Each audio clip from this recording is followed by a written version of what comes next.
Bonjour, je te retrouve encore avec beaucoup de plaisir. Oh oui, parce que nous continuons à cheminer. Nous continuons de découvrir la vérité. Nous commençons à comprendre, analyser et nous former afin de mieux résister aux attaques de l'ennemi. Aujourd'hui, nous verrons, faites-le mourir.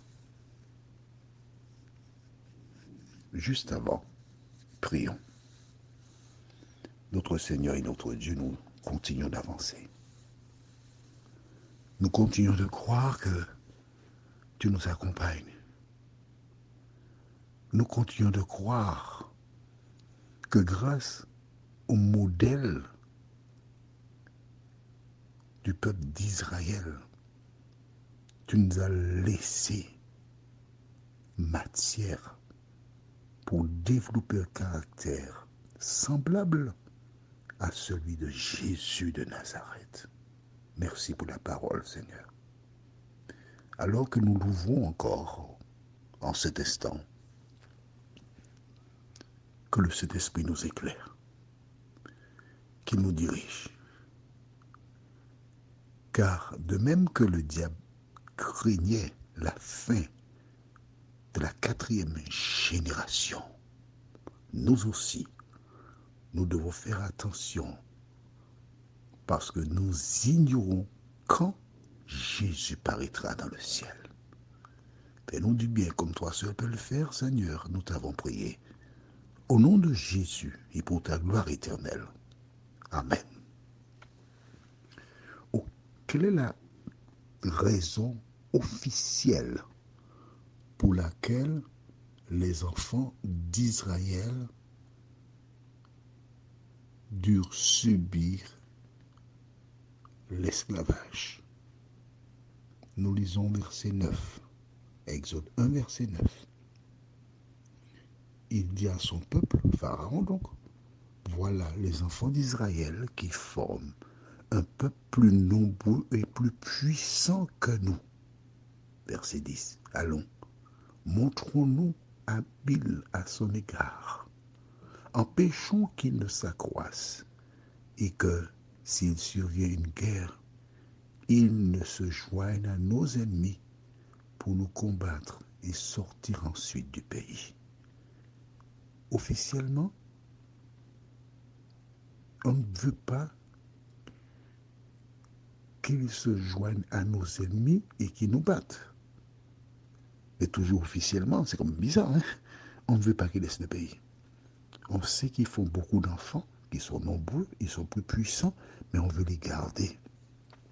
Pourquoi on veut les garder? Parce qu'on a intérêt à les avoir. Tu travailles quelque part et le patron veut te garder. Pourquoi? Parce qu'il profite sur toi. Il profite sur toi. Mais oui, tu fais des heures supplémentaires non payées. Aïe, aïe, aïe. Maman, je tiens à toi. Je ne veux pas que tu partes. Hein, parce que si tu pars, c'est la faillite pour moi. Non, non, je veux te garder. Tu es mon esclave. Voilà. Et au fil des jours, des mois, Pharaon réalise que malgré tout ce qu'il fait, il ne peut pas diminuer les naissances. Alors, comment peut-on diminuer les naissances? Il met en place un projet à long terme. Pourquoi à long terme? Il indique tuer les petits garçons. Ça va prendre du temps. Parce qu'en fait, pour que les petits garçons soient en âge de procréer, il faut qu'ils soient au moins 14, 15, 16 ans en ce temps-là. 17, 18, qu'ils soient adultes. Alors, tuer les petits garçons. Parce que ce sont eux qui donnent naissance à des petits Hébreux. Alors, on va tuer les petits garçons. On va lire ça dans Exode 1, versets 15 et 16. Le roi d'Égypte parla aussi aux sages-femmes des Hébreux. nommée l'une Shifra et l'autre Pua. Il leur dit, quand vous accoucherez les femmes des Hébreux et que vous les verrez sur les sièges, si c'est un garçon, faites-le mourir. Si c'est une fille, laissez-la vivre.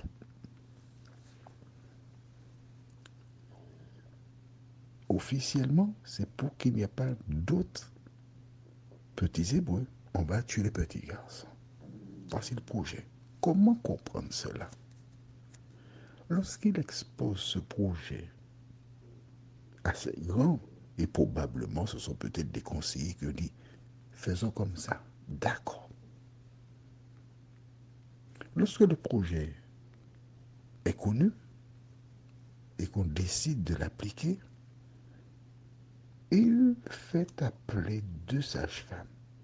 Regarde bien, le roi d'Égypte parla aux sages-femmes. Il les a convoquées au palais. Des personnes donc allèrent dire aux sages-femmes, le roi Pharaon veut vous parler. Et essaie d'imaginer ces 2 femmes qui arrivent en présence de Pharaon. Et Pharaon qui entame une conversation avec elles. Il donne peut-être les raisons, peut-être qu'il ne les donne pas du tout. Mais la mission qu'elles ont, c'est de mettre à mort tous les petits garçons. Dès que vous voyez l'enfant sortir, adroitement, vous devez les tuer. Comment les sages-femmes devront-elles faire lorsque l'enfant naît? Il faut donc que la tête sorte, qu'elles aperçoivent le sexe de l'enfant et que discrètement, elles prennent l'enfant sans que la mère et les autres personnes voient et qu'elles étranglent le bébé. Et en agissant de la sorte, dire il est mort. Est-ce que tu imagines la cruauté de Pharaon? Est-ce qu'un tel homme est dirigé par Dieu? Tu as la réponse. Et les sages-femmes ont le devoir d'obéir à Pharaon. Mais que se passe-t-il? Je veux croire que cela se passe probablement environ 50 ans avant le terme de la 4e génération. Parce que le diable, là, il est aux abois. Le libérateur n'est pas une femme, c'est un homme. Voilà pourquoi Satan inspire Pharaon de faire mettre à mort tous les petits garçons qui naîtront. Subtil, hein? Parce que la Bible ne se lit pas, c'est pas un roman. La Bible s'étudie. Et ces femmes laissent le palais de Pharaon avec cet ordre du roi. Que feront-elles? C'est ce que nous verrons prochainement. En attendant, prions notre Seigneur et notre Dieu. Grande est notre joie.